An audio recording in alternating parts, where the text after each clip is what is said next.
So hello everyone, my name is Adrian, and today I will try to present you how we can attack BACnet in modern building automation. I know we already have a talk about building automation.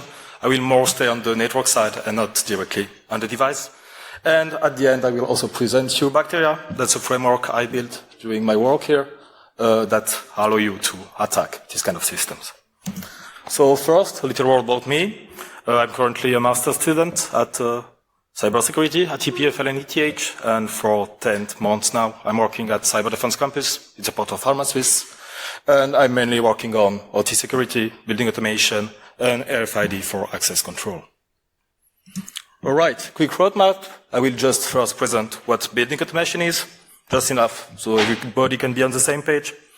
Then I will explain you what BACnet network is, simply, and also we'll explain why it's deeply insecure. And then I will introduce Bacteria that know how to talk this network protocol and how you can mess around with building automation. So first, what is building automation? Building automation is basically IoT or smart home, but for entire building, for office, airport, stadium, every big building you have.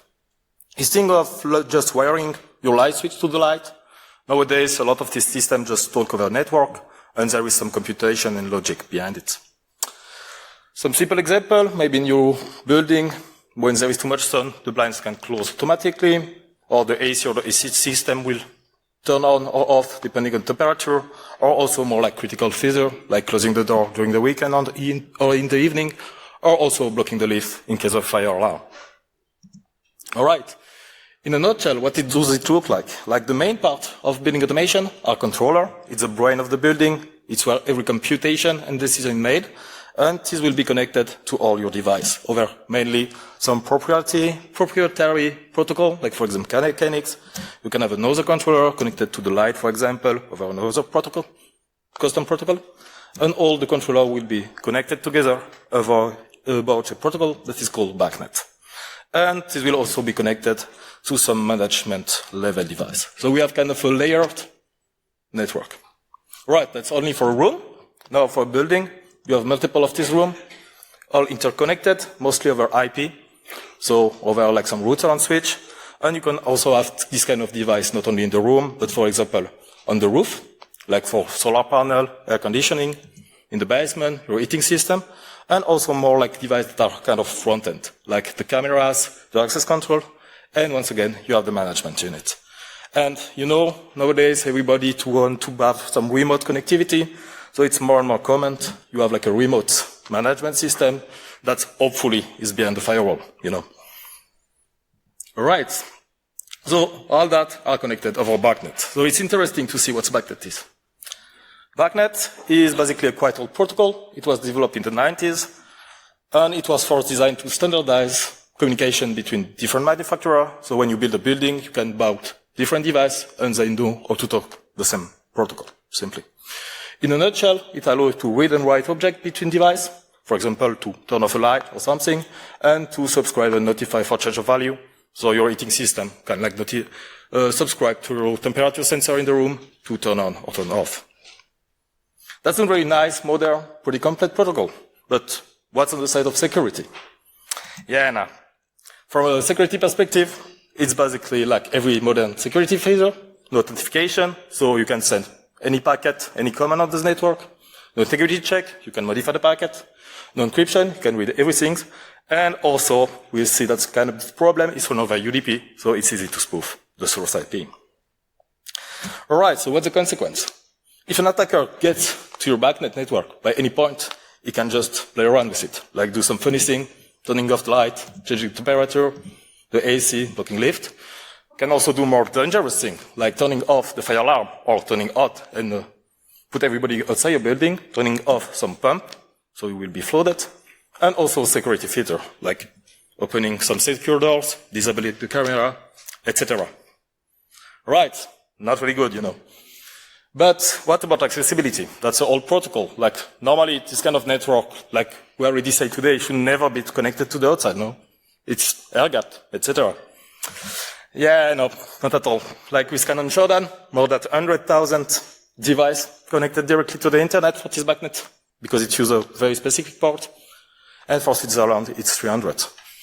Additionally, you need to keep in mind that this device is not only one device, but it's an entry point to every other device connected to it. So it's basically 100,000 infrastructure over the world. All right, that's one way to mess with BACnet. But what if we don't have like direct internet connection? Like I will try to explain some way we can just go inside this BACnet network. First, for example, if your company, your office has very bad internal network design, you know, sometimes your network is just flat, no firewall, no segmentation. And like at the end, this BACnet network is just directly accessible from like your workstation or even your Wi-Fi. Second possibility, some of these devices can have like physical access for hacker. Like I said, there is some card reader or cameras that might be outside of your building. So you can just show up at the door, try to dismantle the card reader, plug yourself by Ethernet cable, and then you are send command inside it, the building. Other things for pen tester here, maybe you archive to compromise a device in the building. Like for example, there was an IP camera that also know how to talk BACnet. You can use BACnet as a very good pivot point to do lateral movement and compromise the whole network. And last, I already talked about this remote management system nowadays. Even if you have a firewall that is blocking, often like some very bad installation, just whitelist some IP from the manager of the device. And since it runs over UDP, you can just spoof the source IP and you will bypass the firewall. You will not get any feedback, but you can still send command to it. All right, to summarize the problem, like every time in OT, security has not been a concern for years now. And over the OT network and IT network are more and more interconnected. So this causes secure device running on secure protocol to be more and more reachable. Yeah, this is fine. All right, this is kind of known problem for some years now. And like BACnet decided to come up with a new version, BACnet SC for BACnet Secure Connect. And you can think of it of BACnet for secure WebSocket. So it had mainly authentication and encryption. So if you want now to send commands, you need to have a certificate. So this is fine, no problem anymore, etc. Yeah, but no. The problem is very new things. Nobody else really that has been tested. We searched for infrastructure that use it nowadays. We didn't find any. Like the user certificate is now very minimal. So there is no automated way to deploy certificate. So now if you want to install into your building, you need to manually add the certificate on every device. I'll let you imagine the time for like a building with like thousands of light, heating system, etc. No revocation of the certificate. So if someday you get one of the certificates stolen, or you want to decommission a device because it's too old, so there's no way to log just blacklist one certificate. We contact Hashway to know how to revoke, and what they answer us is like, oh yeah, it's not a problem. Just remove your certificate authority, recreate one, and recreate certificate for every device. Nice.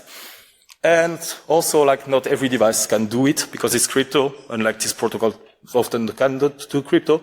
So BACnet SC exists. It will be a thing in future, but for some years now, we still have to deal with very vulnerable BACnet. All right, that's for the theory. Now I can present you bacteria. That's some CLI tool I wrote to mess around with BACnet and to help you pen test and secure your building automation system. So what's bacteria? It's basically the Metasploit, but for BACnet, and includes multiple modules I will try to present you now.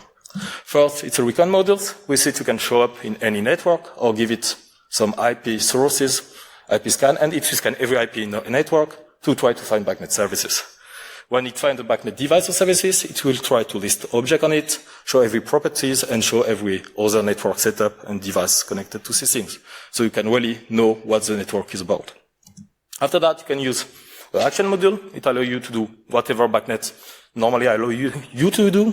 So you can write property, create an object, download file on this device, and send change of variable. So that's when you can start to mess around, turning light, erasing fire alarm, trying to open doors. Pretty fancy. I also developed an attacks module, like a way in a Metasploit. So we had some attacks. When we find attacks on different devices are added there, and you can script your own attack. So you can really try to block for some credential, because some function needs some credential. You can try to block the thread scheduler, and we have other attacks for very specific device. And last module, but not least, the first module that we developed, it's a fuzzing module. So if you want to try to discover a new vulnerability, We have a fuzzing model that is protocol aware. So we are sending not fully random packets, but we are starting with like legitimate packet that we mutate byte by byte to try to find remote crash on the device. And if you archive to crash a controller, that we are often archive to do it, it's pretty funny, because if the controller of the building is crashed, nothing will work anymore. And the only way to recover it is like to unplug the controller and plug it back again. So, pretty messy. Last things, Bacteria is also multi-carrier of BACnet.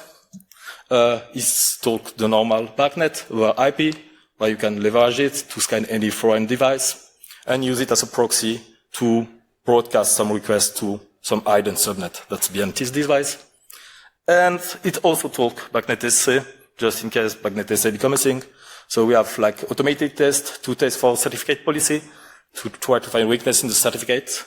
And if you are shift to store a certificate, you can also load it in BACnet and try to do all the other actions I said before, but over BACnet SC. All right, we are on GitHub. If you want, on the Cyber Defense Campus GitHub, you can get it for free. That's nice.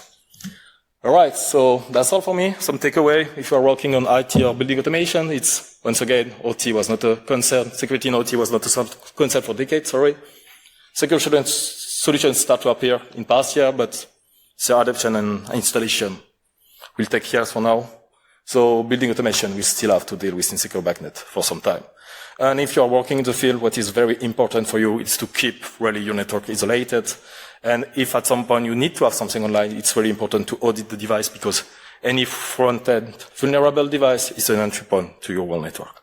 Thanks a lot, and I will maybe take questions if you have some time.